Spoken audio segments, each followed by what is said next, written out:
اور انشاءاللہ عزیز وہ عنوان ہے ایصال ثواب، اس کی حقیقت اور جو بدعت آج رائج ہے۔ اس لیے کہ اکثر ہوتا ہے، چونکہ میں نے اس سے پہلے جنازے کے مسائل کے تعلق سے تفصیلات لی تھی، لیکن بہرحال اتنا وقت نہیں تھا کہ میں پوری تفصیلات جو ہے اس ایک خاص عمل ایصال ثواب جسے کہا جاتا ہے اس کے تعلق سے کچھ روشنی آپ کے سامنے ڈالوں۔ مختصر باتیں تو الحمدللہ میں نے رکھی تھی، لیکن کوئی تفصیلی بحث اور گفتگو بہرحال اس عنوان پہ نہیں ہو پائی تھی۔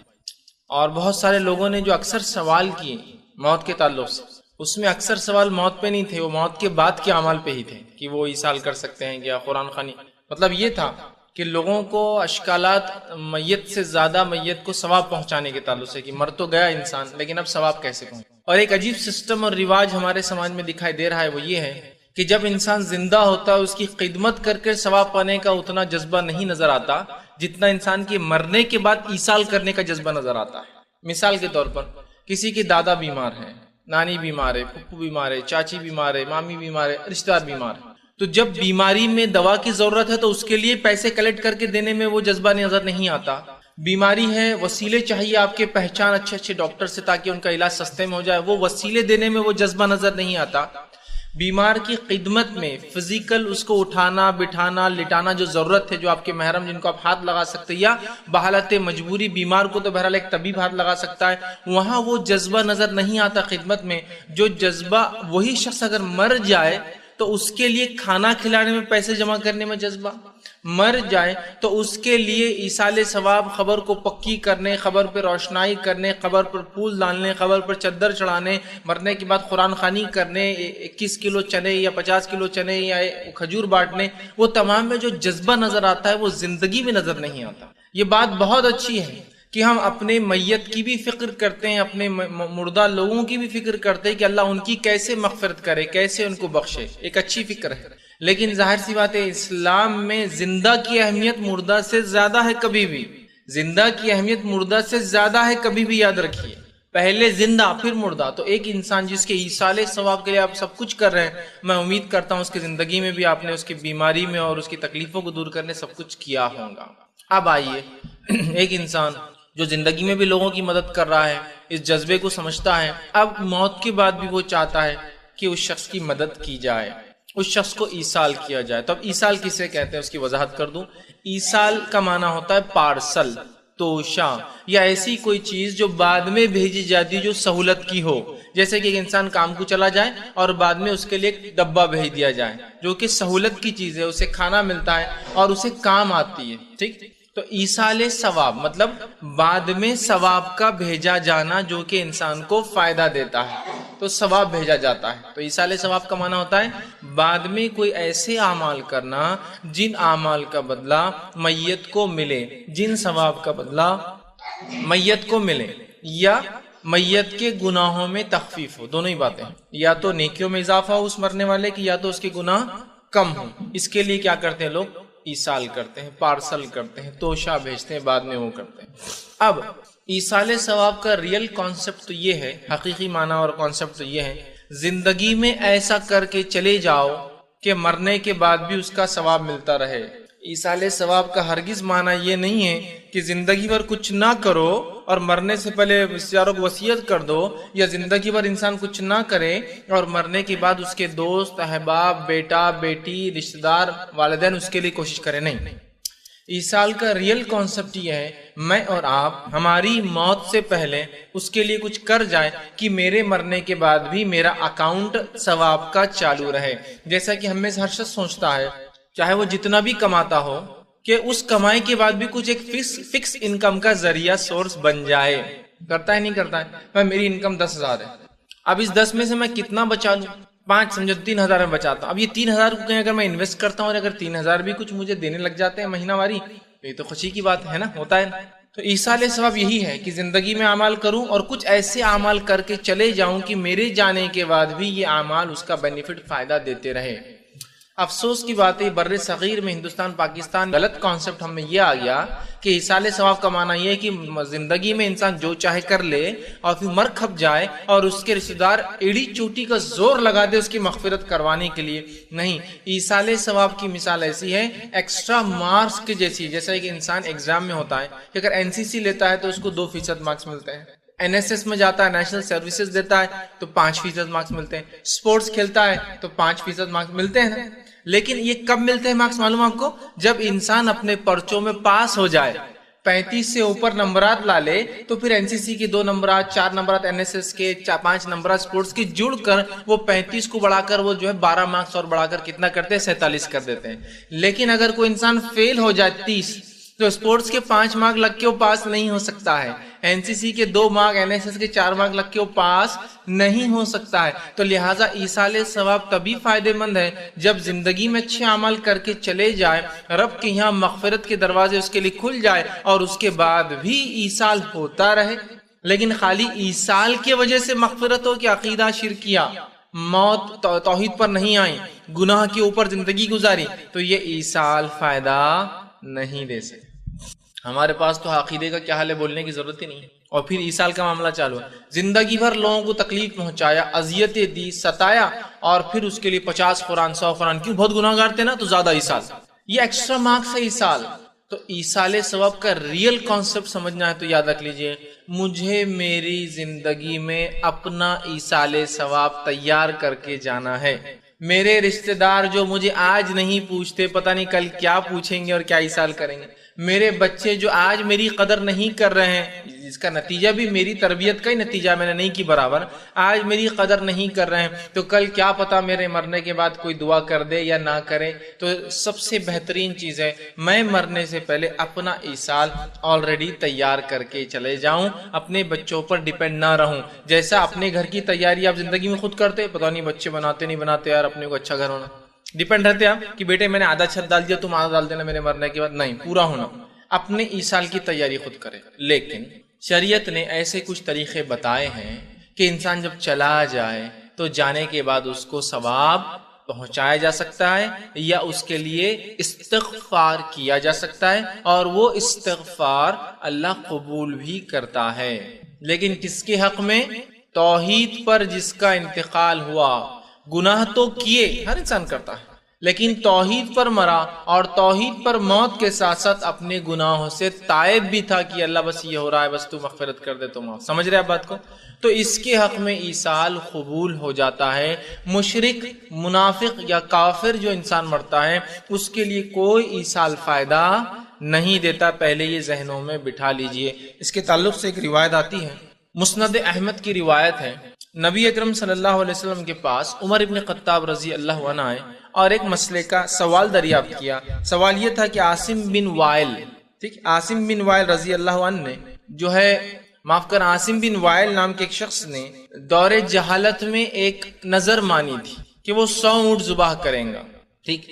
اب جو ہے ان کے تعلق سے آتا ہے کہ جب وہ نظر مانگی تھی اور جو ہے وہ 100 اونٹ کی نظر تھی، ٹھیک، تو ہوا یوں کہ بعد میں عمر ابن خطاب رضی اللہ عنہ نے جب وہ اس نظر کو ان کے بیٹے پورا کرنے لگے اور اونٹ ذبح کرنے لگے، تو تب نبی اکرم صلی اللہ علیہ وسلم سے عمر نے مسئلہ دریافت کر لیا کہ پوچھ لینا چاہیے کیا یہ قبول ہوگا نہیں ہوگا، ٹھیک۔ تب انہوں نے پوچھا تو نبی اکرم صلی اللہ علیہ وسلم نے جواب دیا اس مسئلے کا اور فرمایا، آپ سے فرمار کہا اگر تمہارا باپ، مطلب وہ شخص ایمان والے نہیں تھے، آپ نے فرمایا ان کے بیٹے سے جن کا نام ہشام بن عاص ہے، کہا کہ اگر تمہارے باپ توحید پر ہوتے یا توحید کا لیتے، کلمہ طیبہ کا اقرار کر لیتے، تو پھر تمہارا ان کے طرف سے روزہ رکھنا نظر کا اور ان کی نظر کو پوری کرنا یا ان کے لیے صدقہ اور خیرات کرنا انہیں فائدہ پہنچاتا۔ مطلب یہ ہوا کہ کوئی انسان اگر توحید پر نہیں مرا، آپ 100 اونٹ ذبح کیجئے، 1,00,000 اونٹ ذبح کیجئے، ہزاروں اور کروڑوں روپے صدقہ دیجئے، اس کو رتی برابر بھی فائدہ نہیں ہوتا ہے، یاد رکھیے۔ تو پہلی شرط کیا ایصال کے لیے؟ کہ وہ توحید پرست ہو، توحید پر مرا ہو۔ مشرک کے لیے ایصال، منافق کے لیے ایصال اور کافر کے لیے ایصال ثواب، اس کے نہ نیکیاں اس کو ملتی ہیں، نہ گناہ میں کوئی تخفیف اللہ اس کی کرتا ہے مرنے کے بعد، یاد رکھیے۔ یا تو وہ توبہ کر لے، توحید پر آ جائے، ایمان قبول کر لے، یہ مانو، تو یہ بات واضح ہونا چاہیے۔ دوسری چیز جو ہے کہ اب اور کیا چیزیں ہیں جو میت کو ثواب دے سکتی ہیں، تاکہ اگر شرعی نکات ہمیں پتہ چل جائے، ورنہ ہوتا ہی ہے کہ ہم میں سے اکثر لوگ افراط اور تفریط کے شکار ہیں۔ افراط اور تفریط سمجھتے ہیں آپ، یا تو آگے بڑھ جاتے ہیں یا تو پیچھے رہ جاتے ہیں۔ مطلب جو ڈیفائنڈ باؤنڈریز ہے اسلام کی، اس کو ہم کبھی بھی یا تو اوپر جاتے ہیں یا تو پیچھے رہتے ہیں۔ بہت سے لوگ ہم میں سے ایسے ہیں جو ہر چیز ایصال کر رہے ہیں. کلمہ طیبہ 70,000 ایصال کر رہے ہیں، کوئی 1,00,000 ایصال کر رہا ہے، کوئی 1,24,000 بار جو ہے مختلف تسبیحات پڑھ کر ایصال کر رہا ہے. ٹھیک ہے، کچھ لوگ جو ہے وہ چنے ایصال کر رہے ہیں، کچھ لوگ جو ہے مختلف درود پڑھ کر ایصال کر رہے ہیں، کچھ لوگ قرآن پڑھ کر ایصال کر رہے ہیں، کچھ لوگ نوافل پڑھ کے ایصال کر رہے ہیں، سب کر رہے ہیں.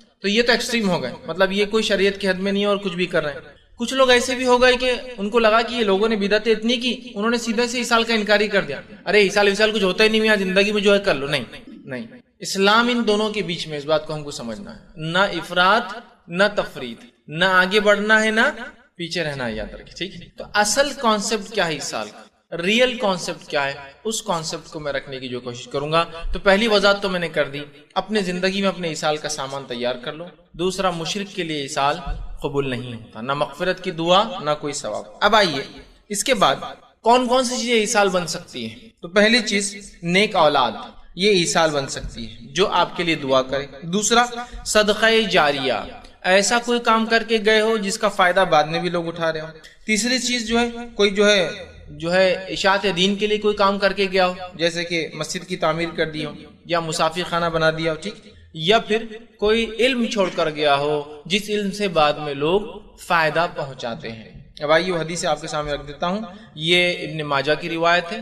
ابو ہریرہ رضی اللہ عنہ اس حدیث کے راوی فرماتے اور کہتے ہیں رسول اکرم صلی اللہ علیہ وسلم فرمایا اور کہا کہ آدمی کی وراثت سے 3 چیزیں سب سے بہترین ہیں. آدمی کی وراثت سے مطلب وہ جو چھوڑ کر جاتا ہے ان چیزوں میں سے 3 چیزیں سب سے بیسٹ ہیں. وہ کیا ہے آپ سن لیجئے. کیا فرمائے؟ نیک اولاد جو اس کے لیے دعا کرے. وراثت میں نیکی کے لیے، ایصال کے لیے جو بیسٹ چیز آپ چھوڑ کر جا سکتے ہیں وہ کیا ہے؟ نیک اولاد. کیا اس ایصال کے لیے ہم تیار ہیں؟ اللہ ماشاءاللہ کچھ لوگ بول سکتے ہیں ہاں کہ واقعی میں میرے بچے میرے لیے دعائیں مغفرت کرے. جو ہے اس کے لیے کوئی کوشش نہیں، جو نہیں ہے اس کے لیے سر پر پٹکا جا رہا ہے، یہ پہنچانا ہے وہ پہنچانا ہے. اولاد یہ ایصال ہے، اس کے لیے کوئی کوشش نہیں کہ میرے بچے کو میں اچھی سے اچھی عربی پڑھاؤں، میرے بچے کو میں خود کچھ چیزیں سکھاؤں تاکہ میرے لیے ایصال بن جائے میرا بچہ. میرے بچے کو میں اعلیٰ تعلیم، اعلیٰ تربیت، اعلیٰ اقتدار، اعلیٰ دینی جو ہے احکامات اسے میں سکھاؤں گا، اس کو میں دین کا پابند بناؤں گا، اس کو شریعت کا پابند بناؤں گا، اس کو میں دعائیں سکھلاؤں گا تاکہ میرے برنے کے بعد کرے. اس کے لیے کوئی تیاری نہیں. کچھ لوگ اس لیے نہیں تیاری کہ وہ خود بیچارے سمجھ نہیں پائے، تربیت یافتہ نہیں. کچھ لوگوں کو بڑی شرم آتی ہے اپنے بچوں کو کوئی چیز سکھانے کو، شرم آتی ہے. دوسروں کے بچوں کے لیے خدمت کرتے ہیں، اپنے بچوں کو شرم آتی ہے. یہ ان کو کسی اور کے بچوں کو سکھاتے ہیں، کوئی اور آگے ان کے بچوں کو سکھاتے ہیں. سب سے بہترین ایصال کیا ہے؟ اپنی اولاد بنائیے اس کو ایسا کہ وہ ایصال بن جائے. دوسرا فرماتے آپ کہتے ہیں صدقۃ جاریہ، ایسا صدقہ کہ جس کا اجر انسان کو ملتا رہے. جاریہ کوئی عمل چھوڑ کر چلے گئے آپ، ٹھیک، کوئی مسجد بنا دی، مدرسہ وہ کر دیا، ہاسپٹل بنا دیا، یتیم خانہ بنا دیا، بیواؤں کے لیے وظیفہ باندھ دیا، مسکینوں کے لیے کوئی روزگار کا ذریعہ بنا کے چلے گئے، راستہ بنا دیا، سرکاری کوئی نل لگا دیا جس سے لوگ فائدہ اٹھا رہے ہیں، یا کوئی بورنگ کھود کر چلے گئے جس سے لوگ پانی، کوئی کنواں کھود کر چلے گیا اور لوگ اس سے فائدہ اٹھا رہے ہیں، کوئی جھاڑ لگا کر چلے گا اس کے سائے میں لوگ سو رہے ہیں اور جو ہے اس کا پھل کھا رہے ہیں اور وہ جانور اس کے پتے اور پھل کھاتے ہیں. یہ سب صدقہ جاریہ ہے. لیکن اس کی اہمیت کہاں جاتی ہے؟ بہت سی بار گورنمنٹ مہم چلاتی ہے کہ جھاڑ لگاؤ، یہ تو اسلامی مہم ہے، جھاڑ لگاؤ، گورنمنٹ کی مہم نہیں ہے. ہمارے شہر ہرے ہو. نبی اکرم صلی اللہ علیہ وسلم فرماتے ہیں، صحیح مسلم کی روایت ہے، اگر تمہیں پتا ہو کہ کل قیامت آنے والی ہے اور اگر تمہیں موقع ملے تو آج جھاڑ لگا دو. کل ہے لیکن آج لگا دو، موقع ملے تو. یا رسول اکرم صلی اللہ علیہ وسلم مہم چھوڑ کر چلے گئے کہ گرین کرو، ہرا بھرا کرو اس دنیا کو.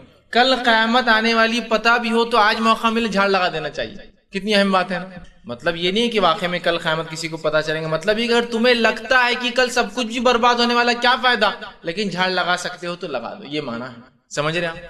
صدقہ جاریہ کی اہمیت بتائی جا رہی ہے نا کہ جھاڑ صدقہ جاریہ ہوتا ہے. جھاڑ بڑا ہو گیا، مسافر سو رہے ہیں، پرندے اس کے پھل کھا رہے ہیں، جنگلی پھل ہے سمجھ لیجیے تو بھی پرندے اس کے پھل کھا رہے ہیں. اچھے پھل آتے ہیں تو انسان اس کے پھل کھا رہے ہیں. آپ صلی اللہ علیہ وسلم فرمایا کہ جو پرندے وہ پھل کھاتے ہیں، جو جھاڑ انسان لگاتا ہے، اس پھل کھانے کا جو نقصان ہوتا ہے اس کا بھی ثواب ملتا ہے مالی کو. آپ نے انار لگا دی، پرندوں نے کھا گیا، آپ نے جام، اس کا بھی اجر ہے روز قیامت آپ کو کہ پرندوں نے نقصان پہنچایا آپ کے جھاڑ کو. سمجھ رہے ہیں آپ بات؟ بہرحال تو کہا صدقہ جاریہ کچھ چھوڑ کر گیا جو کنٹینیو چل رہا ہے اس کے مرنے کے بعد اور جس سے اجر ملتا رہے، اور اس کو سکھایا ہو علم جس پر لوگ اس کی موت کے بعد عمل کرے. اور ایسا کوئی علم سکھایا ہو جس کے بعد لوگ اس علم پر عمل کرے. یہ سب سے بہترین 3 چیزیں ہیں جو میرے مرنے کے بعد کام آ سکتی ہے. اب اس پر ہم کو محنت کرنا ہے. اور باقی وہ لوگ پہنچاتے نہیں پہنچاتے وہ چھوڑ دو لوگوں کو. میں کیا کر سکتا ہوں یہ ہے اولاد کو تربیت, ثواب جاریہ. کوئی ایسا کام کر کے جاؤں لوگ فائدہ اٹھائے, ثواب جاریہ. یا پھر ایسا علم چھوڑ کر جاؤں جس علم سے لوگ نفع اٹھاتے رہیں, یہ بھی صدقہ جاریہ ہے. اور یاد رکھیے ان چیزوں کے لیے جو محنت کریں گا, اس کو سپورٹ کریں گا, وہ بھی صدقہ جاریہ میں شامل ہوتا. ایک آدمی نے علم چھوڑ کر گیا, کتاب دب گئی تھی, آپ نے کتاب کو نکالا, چھاپ کر بانٹا, اس کے لیے صدقہ جاریہ. آپ کے لیے بھی صدقہ جاریہ کہ آپ نے اس علم کو واپس لا لیا. سمجھ رہے ہیں؟ یہ بھی صدقہ جاریہ. صرف وہ نہیں اس کا لکھنا, آپ کا اس کو فروغ دینا, آگے بڑھانا, وہ بھی صدقہ جاریہ. اب نیک اولاد بھی ایک صدقہ جاریہ بہت لمیٹڈ ہوتی ہے, چونکہ اولاد کی زندگی بھی 60-70 سال ہی ہوں گی, وہ بھی ختم ہو جائیں گی دنیا سے, ہے نا. اس کے بچے اس کے لیے صدقہ جاریہ رہیں گے. سمجھ آپ؟ یہ الگ بات ہے اگر دادا نے پوتوں کی تربیت کی ہو, نانا نے نواسوں کی, تو وہ بھی اجر ملے گا, چونکہ وہ بھی علم چھوڑ کے جانے میں آئیں گا. لیکن کتنے جنریشن کو آدمی علم سکھا سکتا ہے؟ لیکن یہ بات کے دو جو ہے نا, کوئی چیز چھوڑ کر جائے, یہ چیز چھوڑ کے جانے والا بھی صدقہ جاریہ بہت لمبا ہے, لیکن اس کی بھی کچھ لمیٹیشنز ہوتی ہیں. لیکن وہ تیسرا جو علم ہے نا, وہ بہت وسیع ہے. اگر صحیح علم دنیا میں چھوڑ کر گئے جس سے انسانیت فائدہ اٹھائے, تو کیا صدقہ جاریہ, اس کی کوئی انتہا نہیں. اب دیکھیے, اندازہ لگائیے, صحابہ کے بعد محدثین نے حدیث جمع کی. محدثین کے لیے وہ حدیث جمع کرنا اور چھوڑ کے جانا کیا ہوا؟ صدقہ جاریہ. محدثین نے جو حدیث چھوڑ کر گئی, ان حدیثوں کو چھپا کر لکھ کر جس زمانے میں فروغ رہا, چھپا کے بڑھایا جا رہا ہے, یہ بھی کیا ہوا؟ صدقہ جاریہ. ان کتابوں سے جن جن لوگوں نے فائدہ اٹھایا, چھاپنے والے کو صدقہ جاریہ, لکھنے والے کو صدقہ جاریہ. تو علم کا دائرہ باقی سب چیزوں سے وسیع ہے. میں نے کنواں کھودا, 50 لوگ فائدہ اٹھائیں گے, 100 سال تک اٹھائیں گے, 200 سال تک بعد میں لوگ کچرا بھر دیتے ہیں, لیکن بہت لمبے عرصے تک اس کا بھی ثواب ہے. اس کی میں اس کو کمتر نہیں کہہ رہا ہوں, لیکن میں بتانا چاہ رہا ہوں علم ایک ایسا صدقہ جاریہ ہے جس سے پتہ نہیں کہاں تک لوگ فائدہ اٹھائیں گے. اور آج ہم دیکھتے ہیں محدثین نے جو حدیث جمع کی, فقہ جمع کیا, اور اس کے علاوہ علماء نے جو کتابیں لکھی جس سے انسانیت تقوی حاصل کر رہی ہے, اپنے گناہوں سے تائب توبہ کر رہی ہے, نیکی کی طرف بڑھ رہی ہے. ان کی تقریروں سے جن لوگوں نے پھر ان کو پڑھ کے اپنی تقریریں بنائی, ان تقریروں سے لوگوں کو ابھارا جن سے ان کی زندگیاں بدل رہی ہے. پتہ نہیں کتنے لوگ چین میں ہیں. اور چین مارکیٹنگ تو بہت اچھی سمجھ میں آتی ہے ہم کو, ہے نا. ایک 3 ممبر بنایا تو اپنا پیسہ ریلیز, وہ 3 بنایا تو ڈبل, وہ 3 بنایا تو ٹرپل, وہ 4 بنایا تو اپن لکھ پتی, 5 بنایا تو کروڑ پتی, 6ٹھی چین کے اندر ملینئر, پھر بل گیٹ کے بازو جا کے بڑھ جاتا ہے آدمی. خیاسی اس میں وہ بہت سمجھتا ہوں برانچ, لیکن ثواب میں انہیں پتا نہیں یار. دیکھیں گے ثواب میں نہیں سمجھتے, 1 کو سکھا دوں گا, 2 کو سکھائیں گا, 3 کو, 3 کا اس کا پورا ثواب, وہ تینوں کا بھی پورا ثواب, پورا مل رہا ہے. پارٹ بھی نہیں ملتا, یہ انکم پوری ملتی ہے چین سسٹم میں پورا, اس کو کچھ کم نہیں اور میرے کو پورا 100 کا 100. پھر وہ 3 کو سکھائیں گا, پھر اس کے بچے سیکھیں گے, یا کوئی ایک انسان مجھ سے اسلام قبول کر لے, پھر اس کی نسل اسلام قبول کر لیں گے. جب تک وہ اسلام پر چلیں گے, وہ کتنا ثواب نظر آ رہا مجھے. وہ اس کی بیوی, اس کے بچے, اس کی نسلیں, پتہ نہیں 10-20 نسلیں اگر جی گئی اس کی نسل, تو پورا ثواب میرا. یہ ہم کو کیلکولیشن سے نہیں سمجھتے, اس کے لیے کوئی محنت نہیں ہوتی. دوسرا دنیا بھی بتا دیجیے, اس کے پیچھے 8 آنے زیادہ ملتے بڑھ کے, تو پورے رات بھر کیلکولیشن کر کے برابر صبح تک آدھا روپیہ 50 پیسے کیسے بڑھ سکتے ہیں وہ نکالتا ہوں. چونکہ 50 پیسے اگر روز میں بچاؤں گا, یا ایسے 2-4 کسٹمر 50 پیسے کے آتے ہوں گے, تو ڈیلی 2 روپے بچ جائیں گے میرے. مہینے میں کتنے بچ جائیں گے؟ 60 روپے, ہے نا. تو اپنا موبائل کا ایک آدھ بل نکل جاتا ہے, SMS کا ہوتا ہے نا, پورا حساب کتاب. یا پھر میرے پڑوسی ایک فلاں ہے جو بدعت کرتا ہے, شرک کرتا ہے, اس کو ایک بار نہیں 1000 بار بتاؤں گا. چونکہ جب یہ توحید پر آ جائیں گا انشاءاللہ میرے لیے صدقہ جاریہ بن جاتا ہے. ایک صدقہ جاریہ کا پلان تیار ہوگا, اپنا دوسرے کے پیچھے پڑ گیا. پھر دنیا میں تو ایسے ہی ہوتا ہے نا بھائی, ایک سسٹم چل گیا, بزنس بہت اچھا چل رہا, تو آپ بڑھے آتے کہ سکون سے اگلا سسٹم چالو, اپنا یونٹ چالو کر رہے ہیں. ایک مسالے اچھے چل گئے, دوسرا سسٹم, ایک دکان ہے دوسرا, دوسری ہوگی تیسرا, تیسری ہوگی چین سسٹم, میگا, یہ مارکیٹ, وہ مارکیٹ, یہاں اسٹور, ہے نا, سب بڑھاتے ہیں نا. تو دنیا میں بھی یہ ایک ثواب جاریہ تو ہو گیا, اپنا ان کو توحید پر لا لیا. اب دوسرا کیا ٹارگیٹ ہے اپنا, چلو ان کو کریں گے. کیونکہ دنیا میں جیسے ہم آگے بڑھتے رہتے ہیں, دین میں بھی تو بڑھتے ہی رہے نا, دن اور رات. کہ تو ہم کو یقین نہیں کہ پتہ نہیں اس کا اجر اور بھی کوئی ہو سکتا ہے, نہیں میرے کو فل چاہیے اور کچھ, تو ویسا اجر تلاش کیجیے. تو اولاد کو پکڑ لی سب سے پہلے, بیٹے تم عیسیٰ علیہ بولنا, تم سیدھے ہو جاؤ, نیک کام کچھ چھوڑ کے جانے کی تیاری میں رہیے. ہر آدمی اپنے استاد کے حساب سے کچھ نہ کچھ چھوڑ کر جا سکتا. اور علم تو ایک ایسی چیز ہے اس کے لیے کوئی پیسہ بھی نہیں لگتا ہے. اس کو پھیلانے میں کیا, کسی کو غیر مسلم کو بیٹھ کے توحید کی دعوت دینے میں کوئی مشقت ہے آپ کو؟ کوئی آپ کو مار رہا ہے, اٹھ کے وہ ماریں گے, بہت لوگ مل کے جان لے لیں گے, نہیں ہوتا. علم ہو سکتا ہے وہ ایک بات اس کے دل میں راسخ ہو جائے, پتہ نہیں زندگی کس مرحلے میں پھر توحید پرست ہو جائے. تو صدقہ جاریہ کے لیے یہ تھے, اس لیے میں اتنا زور دے رہا ہوں اس پہ. یہ امپورٹنٹ صدقہ جاریہ, اس کو پکڑ لیجئے, مت چھوڑیے اس کو, یہ سب سے اہم ہے. اب یہ تینوں کے بیسس پہ باقی حدیث ہے پوری، تعمیرات کرے، مسجد بنائے، سب اسی صدقہ جاریہ میں آ گیا، مسجد بنانا، تعمیرات. تو اصل بیس صدقہ جاریہ کے صرف 3 ہیں، اس کے علاوہ اور کچھ نہیں ملتا مجھے، ریئل صدقہ جاریہ. تو اس ریئل صدقہ جاریہ کے لیے پورا زور، ایڑی چوٹی کا زور لگا دیجیے کہ یہ کر کے جائے، کچھ نہ کچھ اس میں سے اپنے لیے تیار کر کے جائے. نیک اولاد، اس میں لڑکا اور لڑکی کا فرق نہیں، نیک اولاد، نیک اولاد. اس کے بعد صدقہ جاریہ، کچھ ایسا کام جس سے انسانیت میرے جانے کے بعد بھی فائدہ اٹھائے، کتنا ہی چھوٹا ہو. ہر آدمی کی استاد کے اعتبار صدقہ جاریہ بدلیں گا، کتنا ہی چھوٹا ہو، مخلص ہو تو بس صدقہ جاریہ ہو گیا آپ کے. اور علم چھوڑ کر جاؤں، کچھ تو بھی چھوڑ کر جاؤں تاکہ میرے مرنے کے بعد ہو. اس کے لیے پوری زندگی محنت کیجیے. مرنے کے بعد کوئی پہنچائیں گا نہیں پہنچائیں گا، چھوڑی اولاد کا، چھوڑی میں کیا کر سکتا ہوں اپنی زندگی. اس لیے میں نے شروع میں کہا تھا اپنی زندگی میں اپریہ مجھے اور آپ کو جمع کرنا ہے. دوسروں پر، دوسرے کام میں ڈیپینڈ رہتے کیا؟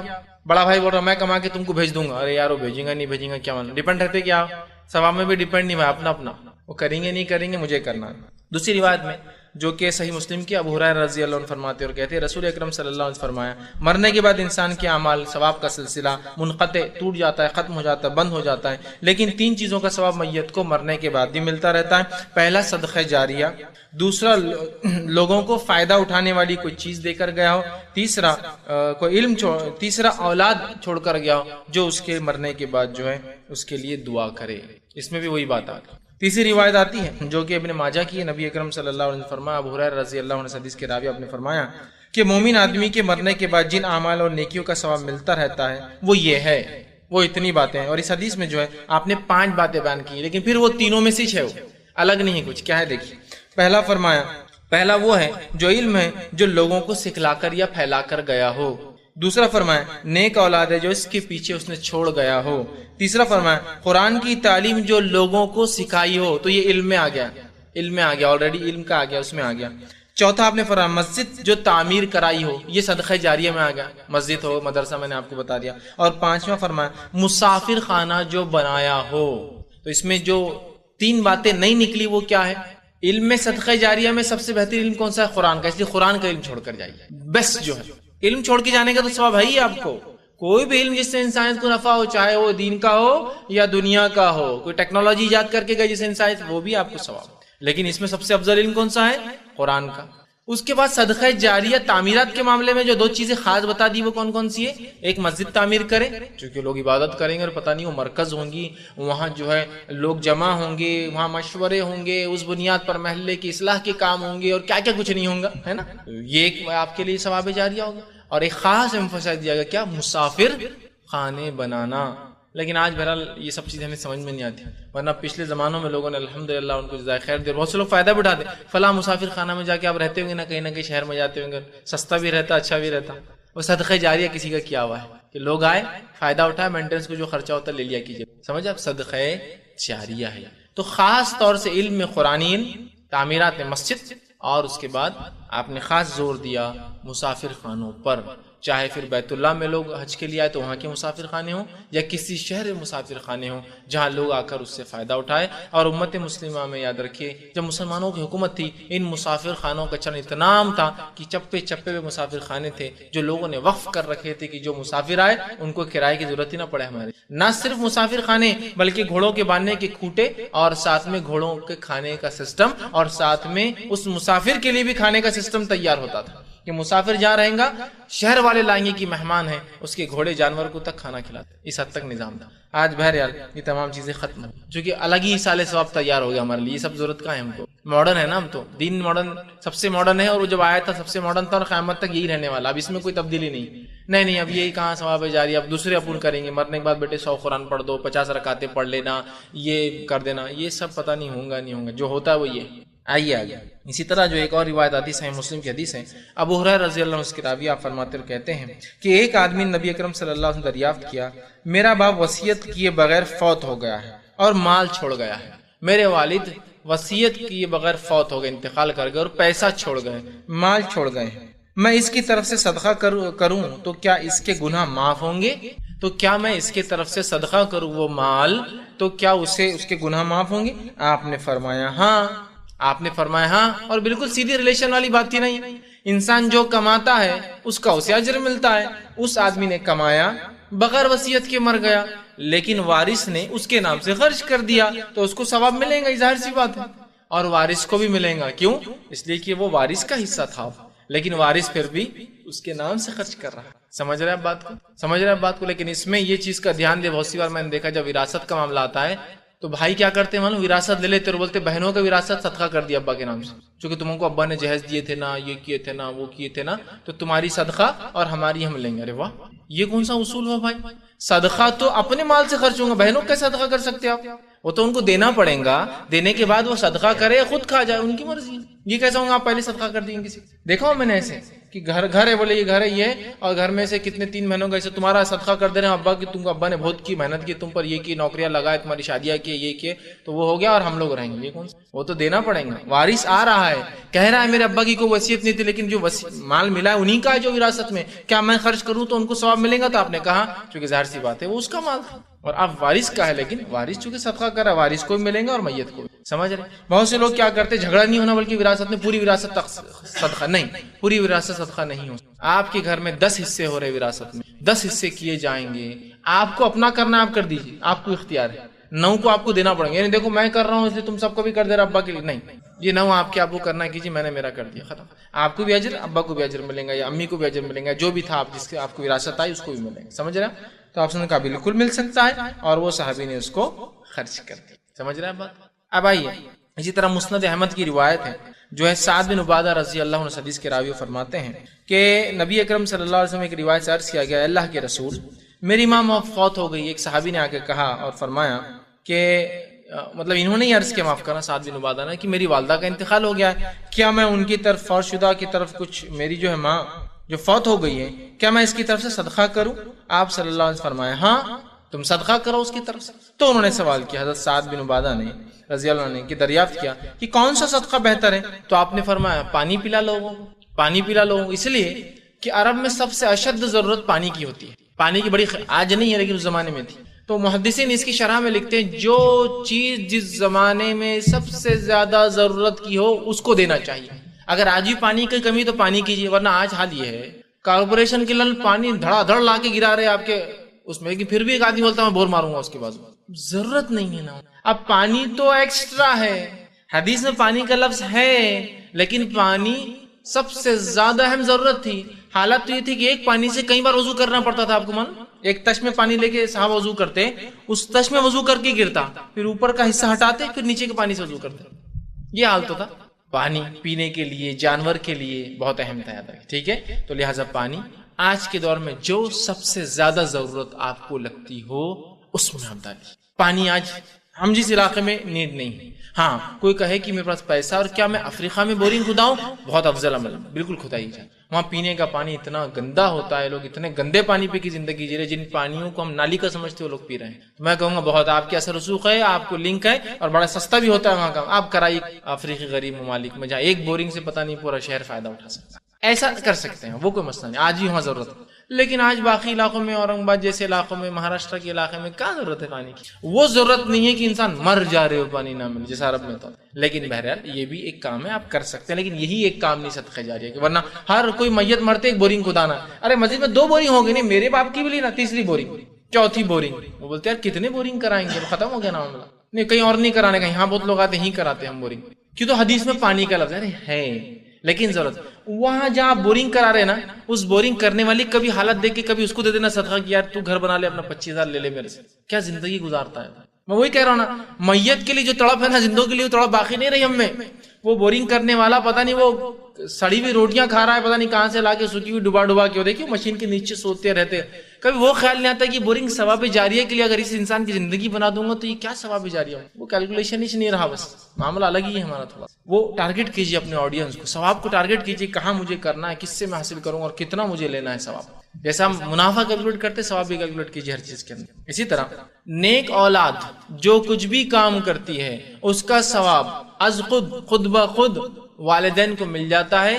اس کے لیے کوئی عمل کرنے کی ضرورت نہیں. بہت سی بار لوگ پوچھتے ہو کیا کرنا صدقہ جاریہ کے لیے پہنچانے کے لیے، تو بہت سے لوگ کو بھی کام کرتے بولتے ہیں اللہ اس عمل کا فائدہ ابا کو دے دیں، اس عمل کا فائدہ امی کو دے دیں، دعا کرتے. اچھا آپ کوئی کام کیا کبھی بھول گیا تو اس سال کرنا بھول گیا، میں ابا کو پہنچانا بھول گیا، ایک بڑا کنفیوژن ہوتا ہے اور لوگ ہر اللہ اس کا ثواب ابا کو، اس کا ثواب امی کو، اس کا ہر چیز کے لیے، اور اگر کسی دن بھول گئے تو ارے آج تو یہ سال چلا گیا. اب جان لیجیے آپ جو بھی کام کریں گے بغیر آپ کے بولے کہ آپ کے والدین کو آٹومیٹک یہ سال پہنچ جائیں گا. یہ سسٹم بہت اپڈیٹڈ ہے، ہائیلی کھٹاکھٹ ہی پہنچاتے رہتا ہے آپ کو. ہائیلی اپڈیٹڈ سسٹم ہے یہ بولنے کی ضرورت نہیں اللہ ان کو. کیوں؟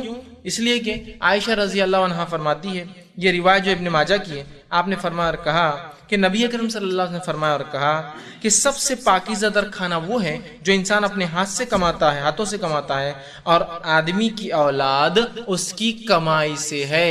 ٹھیک، کہ سب سے پاکیزہ تر کھانا جو ہے آدمی جو اپنے ہاتھ سے کماتا ہے اور کمائی ہے، اور آدمی کی اولاد اس کی کمائی سے ہے. مطلب انسان کو اپنی کمائی کے ہر حصے کا بدلہ ملتا ہے اور اولاد آدمی کی کمائی میں سے ہے. تو آٹومیٹیکلی جب اولاد کمائی ہے، ارننگس ہے، اسی لیے تو پچھلی حدیث میں کیا کہا گیا، وراثت میں جو 3 چیزیں چھوڑ جاتا ہے اس میں سب سے افضل اولاد ہے. مطلب اولاد وراثت بھی ہے، اولاد کمائی، اور کمائی وراثت بنتی ہے بعد میں، یاد رہے. حالانکہ وہ وارث بھی ہے لیکن وہ وراثت بھی ہے.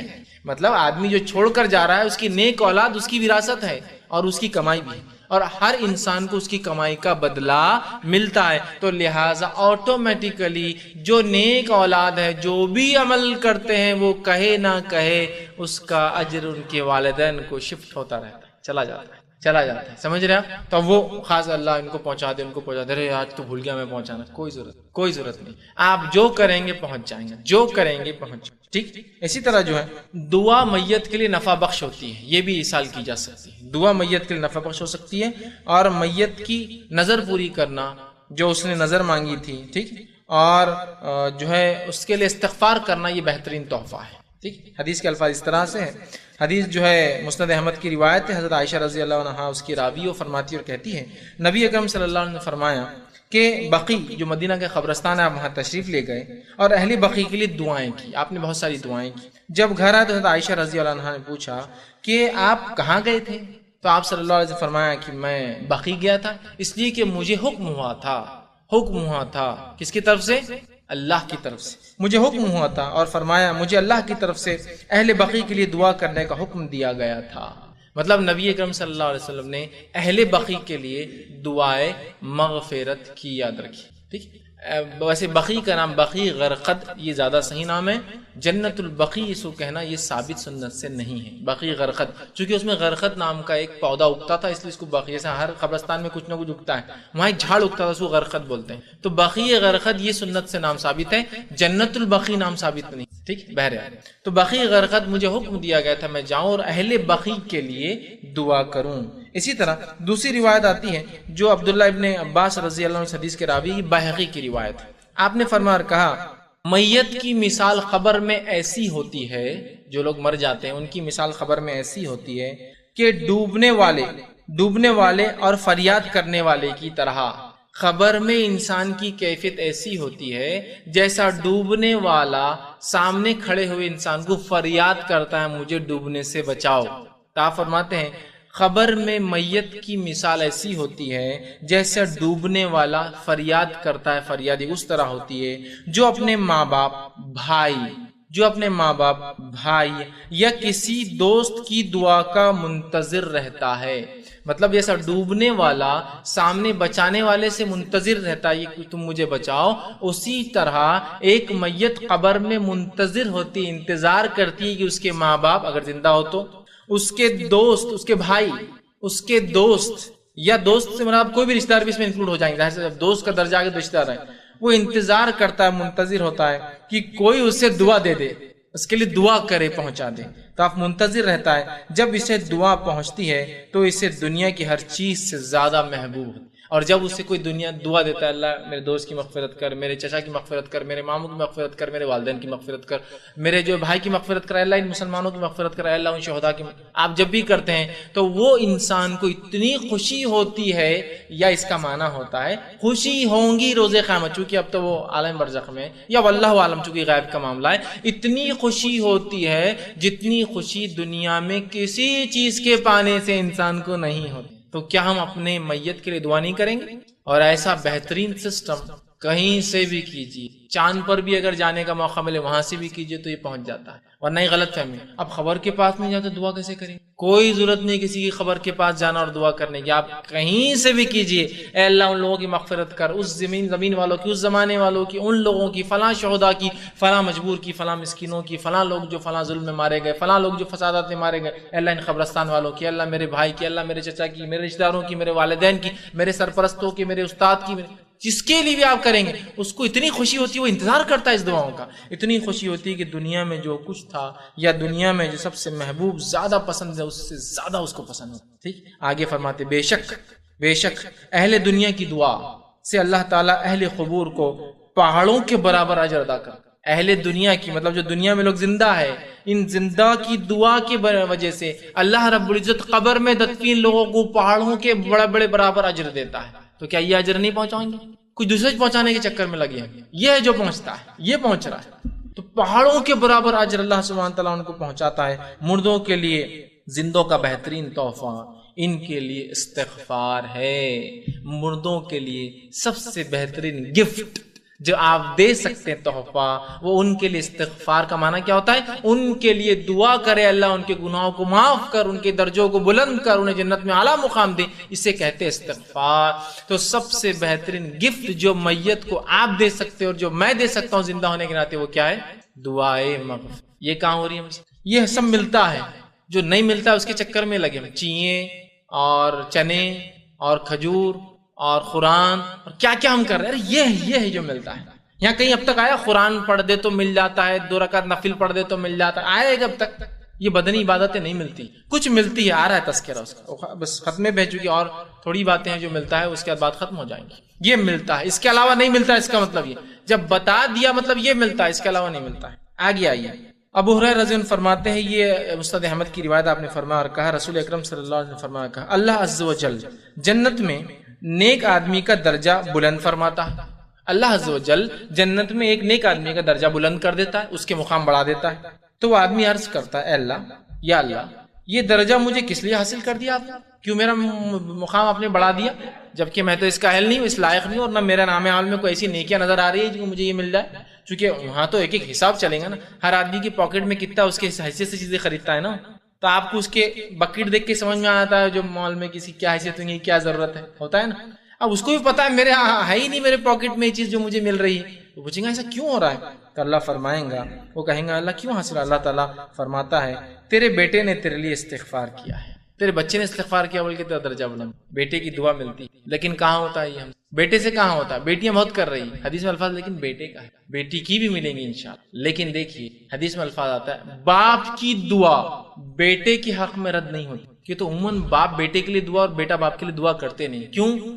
شرم آتی نا، ہم لوگ مرد ہیں نا، عورتوں کو نہیں آتی، عورتیں دیکھیے پل پل دعائیں دے رہی، تم کو اللہ اچھا رکھو، بہت کم مرد آپ کو ملیں گے جو دعائیں دیتے ہیں، یا اپنے بیٹے کو دعا دیتے ہوئے کسی کو آپ نے دیکھا، ارے میرا ہی جان دو، ایسو کیا دعا دینے کا، اپنا ہی چاہیے، ہاں اپنی کوئی دعا کا فائدہ ہے۔ دیکھیں حدیث باپ کی دعا بیٹے کے حق میں رد نہیں ہوتی، اور بیٹے کا استغفار بھی اگر مرنے کے بعد باپ کے لیے کرتا ہے تو رد نہیں ہوتا ہے، پہنچا دیا جاتا ہے، چونکہ مرد کم کرتے ہیں۔ دیکھیے دعاؤں کی عادت ڈالی تب تو باپ کو دے سکیں گے اور تب باپ بیٹے کو دے سکیں گے، دعا کی عادت نہیں ہے تو شرم آتی، شرم کے لیے کیا اتنی عظیم چیز چھوڑ دیں گے، بہرحال تو وہ جو ہے استغفار بیٹے کا، اس سے باپ کا درجہ بلند ہوتا جاتا ہے۔ اسی طرح جو ہے میت کی طرف سے اگر کوئی منت کے روزے، فرضی روزے جس کو اگر باقی رہ گئے ہو، ٹھیک، تو ورثہ اگر اس کو رکھی تو میت کو اس کا بھی جو ہے ثواب ملتا ہے، چونکہ نظر پوری کرنا واجب ہے۔ اب میت نے کوئی نظر مانگی مر گیا تو آپ اس کے روزے رکھ سکتے ہیں اگر پتہ ہو تو۔ اس کے تعلق سے حدیث آتی ہے جو صحیح بخاری کی ہے، عائشہ رضی اللہ عنہا اس حدیث کی راوی فرماتی ہے اور کہتی ہے رسول اکرم صلی اللہ علیہ وسلم نے فرمایا اور کہا، جو شخص فوت ہو جائے اور اس پر روزے رکھنے باقی ہو تو اس کا وارث اس کے روزے رکھ لے۔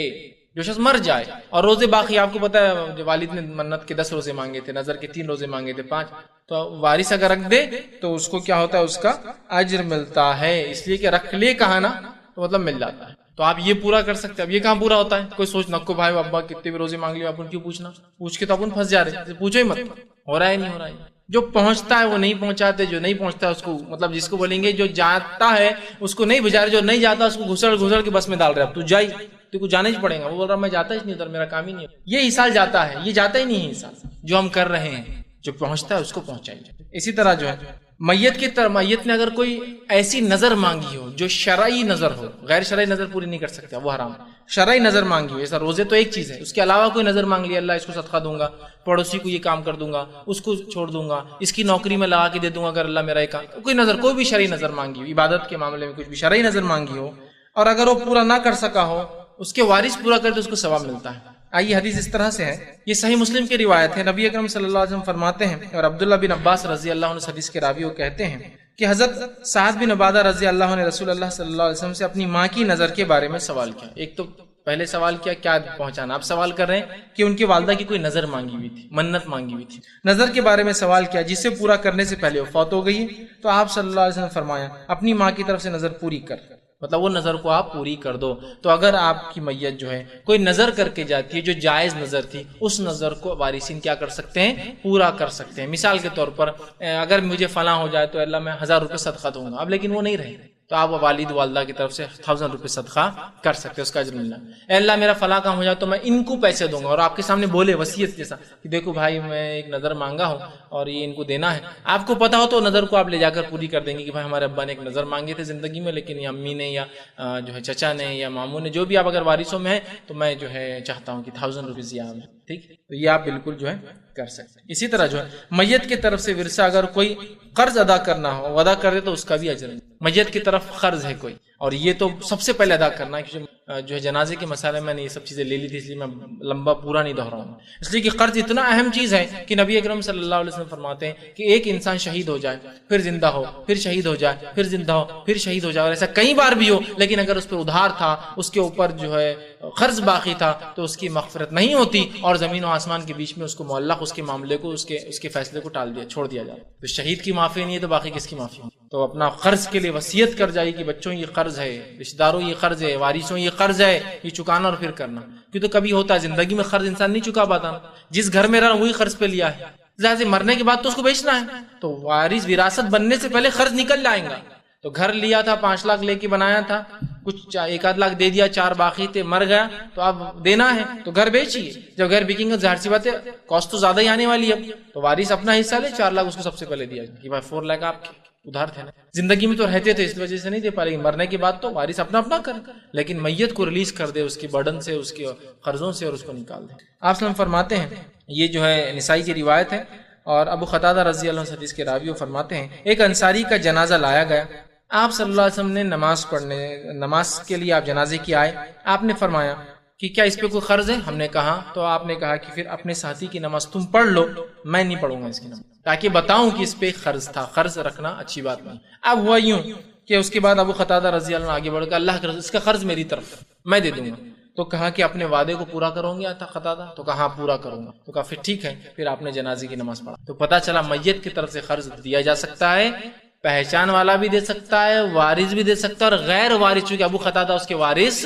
نہیں تھے، کر سکتے غیر وارث بھی، کہ کوئی بولے کہ میری میت کی طرف 1,00,000 روپیہ باقی تھا، ہمارے پاس استطاعت نہیں ہے، کیا کوئی آگے بڑھ کر اپنے بھائی کو جو آزاد کرا دے گا؟ چونکہ اس کی تو حساب معلق ہے، اس کا پیپرز کم ایک طرح سے دیکھا جائے تو اس کے کیس کو انٹرٹین نہیں کیا جائیں گے اللہ کے پاس، بہت بڑا ذریعہ ہے، کوئی آگے بڑھے اور کہے میں چکا دوں، کیونکہ ان کے واقعے میں نہیں ہے، ویسے ہی بیچارہ زندگی میں کنگال انسان، اور قرض لے رکھا تھا اپنی زندگی گزارنے کے لیے، فوراً چکا دیجیے، اس سے بڑا صدقہ تو آپ اپنے بھائی کے لیے کر ہی نہیں سکتے کہ اس کو آپ نے اس کے حساب و کتاب کو آپ نے جاری کر دیا اور اس کا فیصلہ کی طرف لے گئے، چکا دیں۔ تو ہو سکتا کوئی بھی اٹھ کر میرے طرف اس کا قرض، ابو قتادہ اٹھے گا میرے طرف اس کا، آپ نے کہا کیا دوں گے؟ دیکھیے تاکید کتنی ہے، چونکہ انسانوں کا معاملہ ہے نا، کہاں دوں گا، وفا کروں گے اپنے وعدے سے، کہاں وفا کروں گا، پورا کروں گا، ٹھیک ہے میں پڑھا دیتا ہوں، تو یہ بھی ملتا ہے۔ اسی طرح جو ہے مرنے والے پر اگر ہر حج فرض ہو یا مرنے والے نے حج کی نظر مانگی ہو اور پورا نہ کر سکا ہو تو اس کے وارث وہ حج اور عمرہ بھی کر سکے۔ یہ وہ بدنی عبادت ہے جو ثابت ہے، روزے رکھنا، حج اور عمرہ کرنا، اس کے علاوہ کوئی بدنی عبادت، جیسا آپ بولیں گے پھر حج کر سکتے تو قرآن کیوں نہیں پڑھ سکتے؟ تو اس لیے کہ حج کا تذکرہ آیا ہے، قرآن کا تذکرہ نہیں ہے، حج کا اور عمرے کا تذکرہ آیا ہے، ذکر و اذکار کا تذکرہ نہیں، استغفار کا تذکرہ آیا ہے، لیکن ذکر و اذکار کا نہیں کہ لا الہ الا اللہ محمد رسول اللہ پڑھ کے 70,000 بار پارسل کر دیے، یا لا الہ الا انت سبحانک انی کنت من الظالمین یہ آیت پڑھ کر جو ہے 1,00,000 بار پارسل، یہ نہیں ہے نصابی، وہی تو میں کہہ رہا ہوں، ہم تو لکیر کے فقیر ہیں، ثابت ہے تو کچھ بھی مان لیں گے اور نہیں ہے تو کچھ بھی نہیں مانتے، پھر یہ بدنی عبادتیں ثابت ہے، تو کرنا ہے، جو ثابت نہیں وہ نہیں کر سکتے نا. نہیں استغفار بھی تو آپ کریں گے اس سے، ہاں تو پھر ہم اگر 1,00,000 بار استغفار کر لے تو میرے بھائی 1,00,000 بار کی تعداد آپ کو کس نے فکس کر کے دی؟ مسئلہ یہاں شروع ہو جاتا ہے. تعداد کیوں فکس کر؟ آپ کتنے بار بھی استغفار کیجیے، کتنے بار بھی دعا کیجیے، ٹھیک ہے. تو بہرحال یہ بدنی عبادت ہو سکتی ہے. صلی اللہ علیہ وسلم نے اس تعلق سے میت کی طرف سے حج یا عمرہ کیا ہے تو اس کا ثواب اس کو ملتا ہے. اس تعلق سے حدیث اس طرح سے عبداللہ بن عباس رضی اللہ عنہ اس کے راوی ہی جو صحیح بخاری کی روایت ہے. اور ایک صحابی جو ہے وہ حضرت عبداللہ بن عباس رضی اللہ عنہ فرماتے ہیں کہ ایک شخص آیا اور قبیلے جو ہے بہینہ کی ایک عورت آئی اور نبی اکرم صلی اللہ علیہ وسلم خدمت میں آ کر پوچھا اور عرض کیا میری ماں نے حج کی نظر مانگی تھی لیکن اس حج کر نہیں سکی اور اس سے پہلے ہی وہ فوت ہو گئی، کیا میں اس کی طرف سے حج ادا کر دوں؟ نبی اکرم صلی اللہ علیہ وسلم فرمائے اور کہا ہاں اس کی طرف سے حج ادا کر دیں، یعنی اس کا ثواب اسے جو مل جائے گا. اور ہاں سنو، اگر تمہارے والدہ پر فرض قرض ہوتا تو کیا تم اسے ادا نہ کرتے؟ تو انہوں نے کہا ہاں بالکل میں ادا کرتی. تو بس پھر کہا یہ بھی ایک قرض ہے، اس کو بھی ادا کر دو. حج جو نظر مانگی تھی یہ ایک طرح کا قرض ہے کہ اللہ سے وہ کیا تھا کہ اللہ میں کروں گا، نہیں کر پائی تو لہٰذا تم کر دو. جیسا کہ تم قرض ادا کرتی ویسے اس نظر کو بھی ادا کر دو. تو پتہ چلا جائز منتیں پوری کی جا سکتی، حج کیا جا سکتا ہے، عمرہ کیا جا سکتا ہے، استغفار کیا جا سکتا ہے اور دعائیں کی جا سکتی ہے، اس کی جو کام کیا ہوا اس کو آگے بڑھایا جا سکتا ہے. یہ بہت ساری چیزیں تھی جو ہم کر سکتے ہوئے. اب آئیے غیر شرعی ایصال کیا ہے، جو میں نے کہا تھا ایصال ثواب کی حقیقت اور بدعتیں. اب بہت ساری چیزیں جو انہی سے نکالی لوگوں نے. ذکر استغفار کر سکتا ہے تو استغفار کی مجلس ہی بٹھا دیا آپ نے. استغفار کر سکتا ہے مطلب اٹھتے بیٹھتے آپ کیجئے، مجلس بٹھ کے 7 لوگ 11 لوگ 13 لوگ 23 لوگ 70 لوگوں کی مجلس بیٹھ رہی ہے، سب مل کے چیزیں جمع کر رہے، چیزیں جمع کر کے استغفر اللہ استغفر اللہ استغفر اللہ 70,000 بار پڑھ رہے ہیں. یہ ثابت نہیں. پھر آپ نہیں استغفار تو پہنچتا ہے نا افضل، یہ تو تحفہ ہے. پہنچانے کا طریقہ کیا؟ صحابہ کبھی جمع ہوئے چیزیں لے کے کہ چلو استغفار پڑھیں گے، اس کی مجلس جمائیں گے. مسئلہ یہ ہے جو چیز جیسی بتائے گی ویسے کرنا ہے. ہمیں انڈیویجول کیجیے. آپ 70,000 بار کیوں کرتے ہیں؟ آپ 70 لاکھ بار کیجیے نا، آپ کا مسئلہ ہے، مجلس سے نہیں. تو دیکھیں چیز ثابت ہوتی ہے لیکن ہم کیا کرتے ہیں؟ اس پہ کچھ تو بھی نیا بنا دیتے ہیں اور یہ ایک نئی بدعت کی ایجاد ہوتی ہے. چیز ثابت ہے لیکن اسے منمانی کرتے ہیں. تو آئیے آج جو ہم لوگ منمانیاں کر رہے ہیں، جو بدعتیں اس میں کرتے ہیں، وہ کیا کیا مختصر رکھتا ہوں. میت کو ثواب پہنچانے کے لیے پہلے دن، تیسرے دن، 10ویں دن، 20ویں دن، 30ویں دن، 40ویں دن یا سال کو سال کھانا کرتے ہیں، کھانے کا اہتمام کرتے ہیں. خاص طور سے پہلے دن، تیسرے دن، 7ویں دن، 10ویں دن، 20ویں، 30ویں، 40ویں دن خاص صدقات کا اہتمام کرتے ہیں. یہ تمام بدعت ہے. کبھی بھی صدقہ دیجیے. پہلے دن کیوں؟ زندگی بھر دیتے رہیے. خاص مت کیجیے. بولنے کا مطلب یہ خاص نہیں. صدقہ دینا ثابت ہے نا. اب آپ خاص دے رہے نہیں، جمعے رات کو خالی جمعے کو صدقہ. کبھی بھی اتوار ہو سکتا ہے، پیر ہو سکتا ہے، جمعہ ہو سکتا ہے، جمعرات ہو سکتا ہے، رات ہو سکتا ہے، دن ہو سکتا ہے، کبھی بھی ہو سکتا ہے. کچھ لوگ صدقہ اٹھا کے رہتے نہیں، اپن حج کو جائیں گے تو وہاں صدقہ دیں گے. ارے اس سے پہلے تو مر گیا تو کون دیں گا اس کا صدقہ؟ نہیں، حج کے لیے اٹھا کے رکھا. کیوں؟ کیا حرمین کے فقیروں کی کوئی اسپیشل فضیلت ہے کہ وہ فقیروں کو دے تو اسپیشل فائدہ ہوتا؟ اور پھر وہاں فقیروں کو دیکھ کے بولتا ہے خامخواہ لالی انڈیا اچھا ہے کہ تو اس میں بہت سے فقیر تو کار میں آتے جاتے واپس جائیں. آپ اندازہ لگائیے. تو اٹھا کے رکھ رہے. میں اس لیے کہہ رہا ہوں صدقہ کر سکتے ہیں، خاص مت کیجئے یہاں کے فقیروں کو، اس درگاہ کے فقیروں کو، اس جگہ کو، وہاں کو، یہاں کو. یہ درست نہیں. کہیں بھی خاص دن طے کر کے پہلے دن تیسرے دن نہیں کر سکتے. تو یہ تمام ایصال کے طریقے بدعت ہے.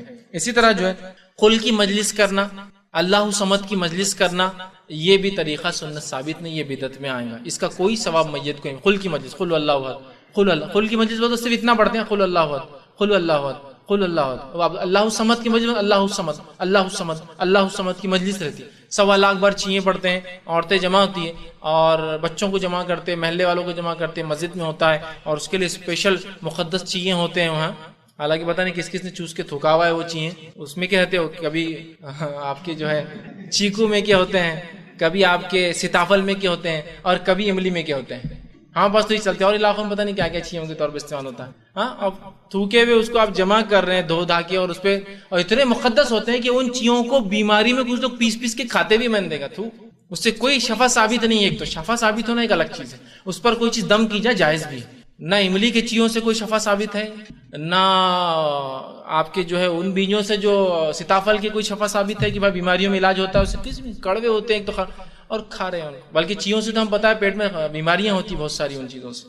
اور لوگ ان کو گنتے ہیں، مقدس ہے، ان چیزوں کو پھر جلایا جاتا ہے، بھونا جاتا ہے، پان میں ڈال کے کھا رہے، بیماری کے لیے کھا رہے، کچھ ہوا تو اس کو دفنا رہے، پتہ نہیں کیا کر رہے، اس سے آنے والے جھاڑ کو مقدس سمجھ رہے، پتہ نہیں 70 لاکھ بار 70,000 پڑا بولے چیزیں اس سے جھاڑیں گا تو اس کے پھل بڑے افضل رہیں گے، اور کیا مطلب بدعتیں جب شروع ہوتی شیطان پھر دیکھیے اللہ کی توحید سے نکال کر پھر اسی طرح جو ہے میت کو ثواب پہنچانے کے لیے ہر جمعرات کو کھانا دینا، یہاں پر بہت خاص ہوتا ہے، جمعرات کی رات کھانا دیتے ہیں کہ شام میں چلو وہ کھانا ان کو دیکھیے میت کی طرف سے کھانا دن رات صبح شام ناشتہ دوپہر کا رات کا کچھ بھی کیا جا سکتا ہے، خاص طور سے جمعرات کی رات دینا سنت نہیں ہے، اور اس لیے بولے جمعرات کو دینا کہ جمعرات کے دن مردوں کو ریلیز کیا جاتا ہے مغرب کے ٹائم، پھر وہ مردے سب جمع ہوتے ہیں، اور جب ہم صدقہ کرتے ہیں کھانا تو وہ صدقہ نہیں وہ ان کو پہنچ جاتا ہے نا۔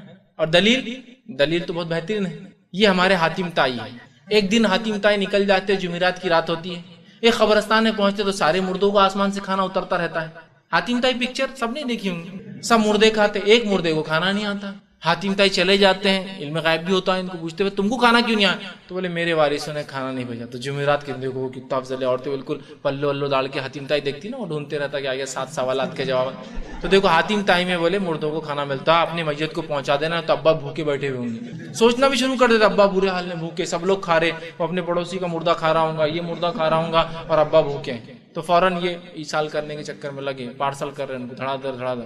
کوئی جمعرات کے دن خاص کبھی بھی دیجیے، جمعرات جمعہ ہفتہ اتوار صبح شام دن رات خاص مت کیجیے، بولنے کا مقصد چونکہ حدیث میں کھانا صدقے کا، تو کھانا بھی صدقہ ہے، لیکن خاص آپ کیوں کر رہے ہیں، بدعت یہاں ہو جائے، کسی عمل کو جس کو شریعت نے عام رکھا آپ خاص مت کیجیے۔ اسی طرح جو ہے سال پورا ہونے پر کھانا تقسیم کرنا، سال پورا ہوتا ہے دعوت دی جاتی ہے کہ آئیے آج ہمارے فلاں مرے تھے اور کھانا دیا جاتا ہے، وہ کھانے کا اور عام کھانے کا فرق یہ ہے کہ عام کھانے میں لمبی روٹی رہتی اور میت کھانے کی روٹیاں گول رہتی، عام کھانے میں آٹا زیادہ ہوتا ہے، اس کے اندر روا اور میدا زیادہ ہوتا ہے، آٹا کم ہوتا ہے نا، اسپیشل روٹی رہتی ہے، تو بولے یہ میت کی روٹی ہے، چھوٹے چھوٹے سائز میں رہتی ہے، اور رسم کی روٹی بھی گول رہتی ہے ویسے ہمارے پاس، لیکن تھوڑی بڑی رہتی ہے، میت کی تھوڑی چھوٹی رہتی ہے، روٹیوں سے فرق کر سکتے ہیں اب دعوت کیا ہے۔ بہرحال اسی طرح جو ہے مرنے والے کو اپنے یوم وفات پر کھانا کھلانے یا قرآن خوانی کرنے کی خود وصیت کرنا یا میت کے وارثوں نے کرنا، دونوں غلط ہے، یا تو میت بھی کوئی وصیت کرتی کہ میرے مرے بعد 100 قرآن پڑھنا، اتنے لوگوں کو کھانا کھلانا فکس کر کے کہ جمعرات کو کھلاتے رہنا، یا پھر وارث کبھی کرتے ہیں، یہ دونوں بھی درست نہیں ہے۔ اسی طرح اجرت پر بلا کر لوگوں سے قرآن خوانی کرنا، ویسے قرآن خوانی کرنے کا ثواب میت کو نہیں ملتا، لیکن اجرت تو بلاتے ہیں کہ وہ 50 بچوں کو بھیج دو، 100 روپے کے حساب سے بچے آتے، 5000 ڈونیشن دو مدرسے کو، بچوں کو کھانا کھلانا اور لے جا کے چھوڑ دینا، تو گاڑی بھر کے بچے آتے ہیں، 5000 روپے ڈپازٹ کر کے لانا پڑتا ہے، کھانا کھلا کے لے جا کے چھوڑنا پڑتا ہے، یہ ثواب نہیں ملتا اور یہ میت کو ثواب پہنچانے کا جائز طریقہ نہیں۔ اسی طرح جو ہے میت کو اپنی جائیداد سے قرآن خوانی کرنے کے لیے کوئی غیر مسنون عبادت کے لیے خاص پیسے نکالنے کا حکم دینا کہ بھائی یہ خرچ کرو، میت خود مرنے سے پہلے بول رہی تو وارث ایسی وصیت کو نہ مانے کہ بھائی اتنے قرآن کرا دینا، قرآن دینا صدقہ، مطلب قرآن خرید کر کسی کو پڑھنے دینا یہ تو صدقہ ہو سکتا ہے، اس لیے کہ آپ نے ایک کتاب دی جو کہ علم کے اندر ہے، لیکن پڑھوانا وہ درست نہیں، یاد رکھیے۔ اسی طرح جو ہے میت کی طرف سے شعبان رمضان کے اندر خاص طور سے صدقات کرنا، خاص طور سے کبھی بھی صدقہ کیجیے اللہ اجر دے، خاص طور سے نہیں شعبان چل رہا، نہیں یہ رمضان چل رہا، نہیں یہ محرم چل رہا، ایسا نہیں، آپ کبھی لے سکتے ہیں، خاص مت کی۔ اسی طرح جو ہے برسی بنانا اور برسی کے موقع پر قرآن خوانی کرنا، کھانا کھلانا اور مٹھائیاں تقسیم کرنا، یہ بھی سب بدعت ہے، اور سمجھتے ہیں کہ میت کو ثواب ملیں گے، جو پسند کی مٹھائی وہ لا کر کھلاتے ہیں لوگوں کو، پھر برسی کے دن کھانا ہوتا ہے، قرآن پڑھتے ہیں، ان تمام کا ثواب نہیں ملتا ہے، ٹھیک ہے۔ اسی طرح ہم دیکھتے ہیں قرآن پڑھ کر ثواب مردوں کو بخشنا، تقسیم کرنا، یہ بھی نہیں ملتا۔ قرآن پڑھنا ایک ایسی بدنی عبادت ہے جو زندگی میں میت کو خود کرنا تھی، نماز پڑھنا ایک ایسی بدنی عبادت ہے جو میت کو زندگی میں خود کرنا تھی، اس کا نہیں پہنچتا۔ حج اور عمرے کے تعلق سے حدیث ہے، صدقات کے تعلق سے حدیث ہے، ذکر جو خاص ہے استغفار کرنا، کچھ ذکر جو ملتا وہ ہے، لیکن اس کے علاوہ حدیث ہے کیا؟ نہیں، تو نہیں کر سکتے ہم، دلیل ہے تو ہم کام کریں گے، نہیں تو اس کا ثواب ملتا ہے، لیکن قرآن پڑھ کے مردوں کو بخشنے کی کوئی دلیل کتاب و سنت سے ثابت نہیں۔ اسی طرح جو ہے بسم اللہ کا قرآن پڑھنا، میت کو ثواب پہنچانے کے لیے ہر آیت پہ ہاتھ رکھتے ہیں اور بولتے ہیں بسم اللہ الرحمن الرحیم، یا بسم اللہ بسم اللہ بسم اللہ بسم اللہ بسم اللہ، یہ ہر لائن پہ بسم اللہ بسم اللہ بسم اللہ بسم اللہ بول کے ہاتھ پھیرتے ہیں اور اس کو بسم اللہ، کچھ لوگ سائڈ میں رکھتے ہیں، کچھ لوگ پورا پھیرتے ہیں، بسم اللہ کا قرآن بولتے، پورے قرآن کو بسم اللہ بسم اللہ بسم اللہ اور بولتے ہیں یہ میت کو بخش دیا گیا، اس کا ثواب میت کو نہیں ملتا، یہ بدعت ہے۔ اسی طرح جو آیت کریمہ کی مجلس کرنا، چیوں پر، موتیوں پر، منکوں پر آیت کریمہ لا الہ الا انت سبحانک انی، ٹھیک، اور یہ پڑھنا، اور یہ بہت سی بار تو میت جب تک نہیں اٹھتی جب تک کہ بولے ایک توشہ تو ایک پارسل تو کرنا ہی ضروری ہے۔ ایک جگہ ایک میت کو 5 گھنٹے رکایا گیا، میں تھا اس میت میں، چھوٹے تھے ہم لوگ، دیکھ رہے تھے کیا ہو رہا، تو نہیں بولا یہ مجلس ختم نہیں ہوئی، کی مجلس تو آیت کریمہ کی میت کے دفنانے سے پہلے آیت کریمہ ایک پارسل ہو جانا اس کو بولے. اس کے لیے عورتیں بیٹھ گئی اور یقین جانے اب ظہر سے مغرب تک بیٹھے ہو اور ایک بھی نماز نہیں پڑھی. کہ تو کیا کر رہے تھے؟ وہ مردے کو ایصال کر رہے تھے نا. اب ان کے ایصال کو کون آئیں گا جو اتنی نمازیں چھوڑ دی؟ اگر مر جائے تب تو نہیں ایصال. میں نے شروع میں کہا نا اس لیے کہ مردے کو ثواب پہنچانے کی اتنی انٹینسٹی کہ زندہ رہنے کے لیے جو چیز چاہیے اس کی بازو فقیر بھوکا ہے اس کو کھلانے کی اتنی فکر نہیں جتنا مر گیا انسان تو اس کے نام سے کچھ وہ کرنے کا اور خود کھانے کی اتنی فکر کھلانے کی نہیں. عجیب ایک مزاج. یا وہ زندہ تھا تو اس کو کھلانے کی اتنی تڑپ نہیں تھی جتنا اس کے نام سے کھانے کی تڑپ ہے. تو بہرحال وہ اس کو نہیں ملتا. یاد رکھیے 1.25 بار 70,000 بار لا الہ الا اللہ کے لوگ توشے بنا کے پہلے سے رکھ دیتے ہیں. مطلب 70,000 بار ایک، 70,000 بار دو، 70 مطلب اسٹاک رہتا ہو نا کہیں تو ورچوئل اسٹاک پورا بھرا ہوا رہتا. اور حالت تو یہ کہ پارسل بھی کر دیتے ہیں. جیسے کسی کی موت کی خبر آئی، اے اللہ اسٹاک میں سے ایک ان کو، وہ بولتے میں نے 70,000 تمہارے ابا کو شفٹ کر دیا. بس وہ بولتے شکریہ. بہت سے لوگ آتے بھی، بہت سی عورتیں ہوتی ہیں بوڑھی محلوں میں، ان کا آتے کہ وہ ہمارے ابا کا انتقال ہوگا، ایک پارسل کر دی 70,000 کا. وہ بولتے ٹھیک ہے، وہ ایک 70,000 کا اسٹاک میں سے لیا اور آپ کو دے دیا. مطلب یہ رکھتے کیسا ورچوئل اٹھا کے اسٹاک میں پورا یہ 70,000 کے سلاٹس کہ ایک نکالتے اور دے دیتے. اور پھر وہ بولتا ہے شکریہ جزاک اللہ. پھر وہ ساڑی لاتے ان کے لیے، مصری، کاجو، بادام، کھجور ایک مخصوص تعداد میں ایک شین میں رکھ کے لال کپڑا ڈھک کے کہ آپ نے 70,000 کا توشہ دیا تو ہمارے طرف سے. اور پھر وہ عورت کو زندگی بھر اپنا ولی یا اپنا ذمہ دار مانتے وہ لوگ پورے کہ نہیں وہ عورت یا وہ آدمی انہوں نے 70,000 ہمارے میت. پھر اگلی بار کے لیے انہوں ان کے خاندان کے لیے تیار کر کے بولتے میں نے دیکھو 5-6 اور اسٹاک تیار کر کے رکھا، کوئی بھی ہو جائے تمہارے پاس تو آ جانا. مطلب ایک طرح سے وہ بدعا دے رہا کہ تم مرو، اسٹاک تیار ہے. اور بالکل احترام سے جاتے نہیں، انہوں نے ہمارے لیے پورے ایصال تیار کر کے رکھے. کو مر گیا تو بیٹے ہماری مغفرت انہوں پہلے ویسا حال کر دیا آپ نے کہ بس مرو اور ادھر سے ایک ایصال، مرو اور ادھر سے ایک پارسل دے رہا. 70,000 بار کا لا الہ الا اللہ، 1.25 بار کا جو ہے آیت کریمہ اور مختلف بہرحال چیزیں ہوتی پڑھتے. اس کا کوئی وجود اور اس کے کوئی وہ نہیں ہے. اسی طرح جو ہے جو بہت سے لوگ جو ہے جمعہ کے دن قبر کی زیارت کرنا، یہ سوچنا کہ اس سے ان کا اکیلا پن دور ہوتا ہے، ان کو ثواب ملتا ہے. اور پھر قبر پر جا کر جو ہے سر کی طرف سے سورہ بقرہ کی کچھ آیتیں پڑھنا اور پیر کی طرف سے پورا سورہ یاسین پڑھنا، یا آدھا سورہ یاسین سر کی طرف، آدھا سورہ یاسین پیر کی طرف پڑھنا، یہ سنت ثابت نہیں، بلکہ قبرستان میں قرآن پڑھنے کی ممانعت ہے، منع ہے. نماز و قرآن نہیں ہوتا قبرستان میں، ٹھیک ہے. لیکن بہرحال لوگ کرتے ہیں اور خاص زیارت کرتے ہیں. اور جو زیارت نہ کرے بولتے رہے تم اپنے میت کو اکیلا چھوڑتے بیٹھے ہو، بیچارہ اکیلا رہتا ہوں گا، جمعے کے دن ملے نہیں آ رہے، اور پتہ نہیں کیا کیا عقیدے لگے. اسی طرح ہم دیکھتے ہیں کہ جو ہے جو ایک کام اور ہوتا ہے ہمارا وہ ہے کہ قبر پر جو پھول ڈالتے ہیں، یہ بڑا ہے. یہ میت پر قبر پر جا کر پھول ڈالتے ہیں. کیوں؟ تو اس سے بولے اس کو عذاب کم ہوگا. عذاب کم ہوگا مطلب گناہ میں تخفیف ہوں گی، ہے نا. ایک طرح سے ایصال ہے، یہ بھی ثواب.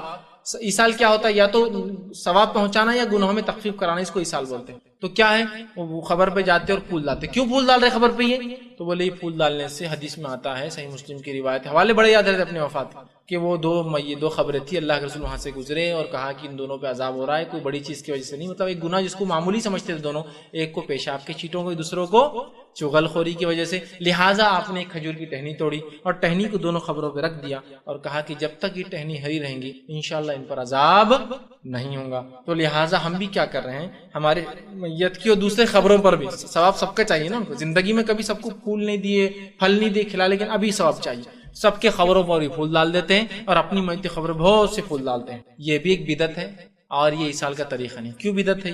حدیث میں ہے نہیں، میں بتاتا ہوں. حدیث میں اللہ کے رسول کو بذریعے وحی بتایا گیا تھا کہ 2 لوگوں پر عذاب قبر ہو رہا ہے. تیری میت پہ بھی ہو رہا ہے کہ عذاب قبر. جو لوگ قبروں پر پھول ڈالتے، میں انہیں کہتا ہوں یہ میت سے بدگمانی کر رہے ہو. اچھا چلو بھائی، ہمارے ابا تو شرابی تھے، کبابی تھے، یہ تھے وہ تھے، تو ڈال رہا. جس کو سب سے بڑا ولی مانتا اس کے اوپر بھی چادریں چڑھا رہا تو لے جا کے بخشا جو دوسروں کو بخشا رہا اس کے اوپر پھول ڈال رہا تو. مجھے بولیے اب یہ بدگمانی ہوئی نہیں ہوئی میت کے ساتھ؟ آپ کی دلیل کیوں؟ آپ نے خود بولتے نا کہ رسول اللہ نے خبر پہ ڈالا تھا. تو میرا آپ سے سوال ہے، خبر پہ رسول اللہ نے ڈالا تھا تو کیوں ڈالا تھا؟ عذاب ہو رہا تھا، تم کیوں ڈال رہے ہو؟ جس کو تم ولی بولتے ہو، جس کو تم بولتے ہو کہ یہ تو ہم کو بخشائیں گے، مغفرت کرائیں گے، ہاتھ پکڑ کے لے جائیں گے، اب اس کی مغفرت کے لیے تم جھاڑ لا کے ڈال دے رہے ہو اس کو. اچھا حدیث میں کیا الفاظ ہے؟ کھجور کی ٹہنی رکھی تھی، پھول تو نہیں ڈالا تھا نا کھجور کا. تو حدیث کے مطابق ہم نے بھی کھجور کی ٹہنی توڑ کے لانا اور رکھنا، پھول کیوں رکھنا؟ اسی طرح خبروں پر پھول لگانا اس نہیں، جھاڑ لگانا اس نہیں سے جب تک جھاڑ رہیں گا عذاب نہیں ہوگا. کہ تو حدیث میں الفاظ نے بولے جب تک یہ ٹہنی ہری رہیں گی تو انشاءاللہ، یقینی بات نہیں تھی، انشاءاللہ ان پر عذاب نہیں ہوگا. تو ہم تو جھاڑی لگا دے رہے، بولے پرماننٹ عذاب ہوں گے نہیں، اب تک جھاڑ رہیں گے. کیا خیال ہے اور کیا عقلی دلیل ہے بھائی؟ ایسا خیال دوسرے مسائل میں نہیں چلتا. یہاں بڑا چلتا میت کے ساتھ. میں نے کہا نا میت کو مر جائے تو وہاں مفتیان کا ڈھیر رہتا ہوں. آپ منہ کھولنے سے پہلے ایک فتوا دو غلط ہے ہو تو آپ کو سن لینا پڑتا ہو بھائی غلط ہے ہو چلو, چونکہ وہ ایسا لڑنے کو آئیں گا جیسا اس کے باپ کی خبر بن رہی ہو اور اس میں کچھ غلطی ہو رہی ہے. اتنا اس معاملے میں برداشت نہیں کرتا میں, ہاں مسلمان کا معاملہ ہے, لیکن دیگر نماز کے مسائل میں سے کچھ پڑھتا ہی نہیں تو اب کیا معلوم رہیں گے اس کو مسائل نماز کی کیا ہے. حالت تو یہ تو بہرحال تو خبر پہ پھول ڈالنا کہ اس کو ثواب ملتا ہے یہ بدعت ہے, اس لیے کہ آپ نے ایک گناہگار کی ڈالی تھی اور مجھے اور آپ کو نہیں پتا اللہ اس کے ساتھ کیا کر رہا ہے, تو لہٰذا مردے کے ساتھ بدگمانی رکھنا شریعتاً جائز نہیں. ہم کو ہر کسی سے اچھا گمان رکھنا, آپ اچھے سب اچھے جب تک کہ آپ کی برائی سامنے نہ آئے, تو لہٰذا وہ بھی اچھا ہے. ہو سکتا ہے موت کے وقت توبہ کر لی رب سے, تو کیوں بدگمانی کرتے ہو, ہے نا. اور وہ غائب سے وحی کے ذریعے آپ کو بتایا گیا تھا, مجھے کہاں وہی آتی ہے جو مجھے پتا چلے سچ کیا ہو رہا ہے, لہٰذا یہ بھی غلط ہے. اسی طرح جو ہے میت پر جو ہے زیارت کو گئے تو پیسے رکھنا, یہ بھی ایک عجیب بات ہے. اس سے بولے میت کی مغفرت ہوتی ہے. بہت سے لوگ مردے کو دیکھنے جاتے ہیں, ابھی وہ تدفین نہیں ہوئی, اس کی لاش پڑی ہے اور لاش پر پیسے رکھتے ہیں, جیسا وہ رکھتے ہیں نا دلہن کے ہاتھ میں لڑکی دیکھنے گئے تو فلاں, تو میت پہ بھی پیسے رکھ کے جاتے, اور وہ جو میت والے رہتے وہ اس کو اٹھا کے بازو کر دیتے صدقہ بول کے اس کے نام, میت پر کیش رکھتے ہیں. اسی طرح میت کے سینے پر لا الہ الا اللہ محمد رسول لکھتے, کیسے سرمے سے. اس طرح میت کے پیشانی پر لکھتے لا الہ الا اللہ محمد رسول سرمے سے, اس کا کوئی ثواب نہیں. اسی طرح میت کو تدفین کرتے وقت عہد نامہ, اس کے علاوہ قرآن, اس کے علاوہ مختلف کتابیں, اس کے علاوہ مختلف لیٹرز, یہ ولی کا لیٹر, وہ پیر کا لیٹر, ان کا لیٹر کہ یہ دو وہ دو بول کے پورا اس میں ریٹرن, یہ سب چیزیں جائز نہیں. اس کا کوئی میت کو ثواب نہیں ملتا ہے, گناہ میں تخفیف, چونکہ عیسال اسی کو کہتے ہیں, تو ثواب میں بڑھوتری یا گناہ میں تخفیف یہ نہیں ہوتا. اسی طرح جو ہے ہم دیکھتے ہیں جو ہے کہ ثواب کی نیت سے جو ہے عہد نامہ, قرآن رکھنا یا سینے پر کوئی چیز لکھنا, سر پر کوئی چیز لکھنا, یہ تمام چیزیں درست نہیں ہیں اور غلط ہیں. تو یہ چند باتیں تھی جو ہمارے سماج میں ثواب کی نیت سے لوگ کرتے ہیں جو صحیح نہیں ہیں, اور وہ چند باتیں تھی ابتدا میں جو ایصال پہنچتا ہے تو کوشش کرے جو ایصال پہنچتا ہے اس کو پہنچائے, اور یہ باقی بدعتی ایصالوں سے, من گھڑت ایصالوں سے, بے بنیاد اور بے دلیل ایصالوں سے اپنے آپ کو بچائے. اب ایک آخری بات ختم کروں گا. بہت سے لوگ نے کر لیے تو کیا ہوا, یہ سب سے بڑا بم رہتا ہے, کر لیے تو کیا ہوا. نہیں حدیث میں نہیں نماز نہیں ملتی, لیکن کر لیے تو کیا ہوا, نہیں قرآن میں نہیں ہے فلاں لیکن پڑھ لیے تو کیا ہوا. اب بہت مشکل ہو جاتی ہے. دیکھیے شریعت جو ہے اس کی ایک حکمت ہے, انسانی ذہن سوچ سمجھ کے اعتبار سے شریعت نے ہم کو کیا کیا, اتنا ہی دیا جتنا ہم یاد رکھ سکتے آسان سے. شریعت کا اصول یہ ہے کہ کچھ چیزوں کا کرنا بتا دیا اور کچھ چیزوں جس سے بچنا ہے اس کو بتا دیا تاکہ باقی چیزیں آپ سمجھ. جیسے مثال وضو کن چیزوں سے نہیں ٹوٹتا وہ بتانا زیادہ بہتر ہے یا کن چیزوں سے ٹوٹتا وہ بتانا زیادہ بہتر ہے, کہ تو کن چیزوں سے نہیں ٹوٹتا کی فہرست بنائیں گے تو کروڑوں چیزیں جن سے نہیں ٹوٹتا ہو, لیکن کن سے ٹوٹتا بتانا بہت آسان ہے, 5-6 چیزیں ان سے ٹوٹ جاتا, ختم ہو گیا نا, مطلب باقی چیزوں سے نہیں ٹوٹتا, سمپل ہے. اب اگر میں یہ کہوں کہ سیب کھانے سے وضو نہیں ٹوٹتا ثابت کر کے بتاؤ, تو کہاں سے بتاؤں گا میں, کہ تو کس سے ٹوٹتا وہ بتا سکتا ہوں, نہیں ٹوٹنے کی دلیل نہیں ملیں گی چونکہ شریعت نے اس کو چھوڑ دیا. تو اسی طرح ایصال کیسے ملتا ہے بتا دیا, کن سے نہیں ملتا چھوڑ دیا, کیونکہ بہت لمبی فہرست بنیں گے نا, ان سے نہیں ملتا, اس سے نہیں ملتا, قرآن پڑھنے سے نہیں ملتا, نماز پڑھنے سے نہیں ملتا, یہ کرنے سے نہیں ملتا, کیا ملتا بتا دو تو باقی آپ سمجھ جائیں, شارٹ اینڈ سویٹ, آپ کو یاد بھی ہو جاتا آسانی سے. تو شریعت نے حکمت کے ساتھ جو ہوتا ہے بتا دیا. آپ تو بولیں گے کر لیے تو کیا ہوا, تو گویا آپ شریعت سے زیادہ حکیم ہے, اللہ کی ذات زیادہ حکیم ہے, آپ کو زیادہ معلوم ہے, اور صحابہ اور رسول اللہ صلی اللہ علیہ وسلم کو جو چیز نہیں معلوم ہے آپ کو وہ پتہ چل گئی, یہ ہوا. آپ کیا کر رہے جو بول رہے ہیں کیا ہوا, تو یہ ہوا, سمجھ رہا کہ آپ نے زائد کر دیا, تو کیا کرنا ہے بتا دیا گیا, باقی چیزوں سے آپ کو رکنا ہے. تو لہٰذا یہ ہے ایصال کے طریقے. اور یہ جو چیزیں رائج تھی, جو میں نے رائج چیزوں کے بارے میں بتایا, جو بدعتیں ہیں یہ مختلف زمین زمانوں سے بدل سکتی. یہ میں نے ہندوستان کے اور اپنے ماحول کے حساب سے رکھا, کہیں کچھ اور کہیں کچھ اور ہوتا ہوں گا, آپ سمجھ جائیے. اور کچھ بھی ہوتا ہوں گا تو سوال کرنے کی مجھ سے ضرورت ہی نہیں ہے, اس لیے کہ کیا ملتا ہے میں نے پورا رکھ دیا الحمدللہ. تقریباً میں نے کوشش کی کہ عنوان پورا رکھا, کچھ ایک آدھ بات چھوٹی ہوں گی تو انشاءاللہ آ جائیں گے, لیکن کیا ملتا ہے. ورنہ بہت سے لوگ ہوتے ہیں نا, ارے ہمارے پاس تو لوگ جو ہے چیوں کو پڑھ کر پانی میں ڈالتے ہیں. اب ضرورت ہی نہیں, اس میں تھا کہ چیوں کو پڑھ کے پانی ڈالنا سنت ثابت ہے, آپ سمجھ جائیے بدعت میں, کیونکہ یہ سنت ہے ہی نہیں. ٹھیک ہے, لہٰذا سمجھنے کی ضرورت ہے. تو لہٰذا کیا ہوا, تو آپ نے ایک بدعت ایجاد کی اور یہ بتایا کہ اللہ کے رسول اور صحابہ کو جو چیز نہیں معلوم ہے ہم کو پتہ چلی. اسی پہ اپنی بات ختم کروں گا. اللہ رب العزت سے آخر میں دعا ہے کہ اللہ سبحانہ تعالیٰ کہنے سننے زیادہ ہمیں توفیق عطا فرمائے.